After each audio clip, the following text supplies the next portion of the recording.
Hello, there are a few new features in the world of Werckmeister I want to show you.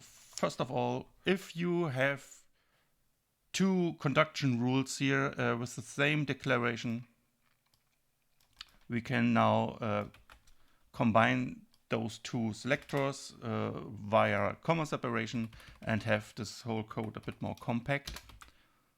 So now we can do that. And also here with this decimal numbers, we can now write it in fractions. So this, for example, is the same like 17/16, and this is the same like 3/2. And we have a very cool new feature in the VSCode extension. If I want to know where in the inspector view is this F#, I can now use this show in inspector command, and now here it is. Here is a F# node, and this goes vice versa. For example, here when I double click on this event, it shows me in the document here it's this template and it's this event. So this is it. Thank you for watching, and goodbye.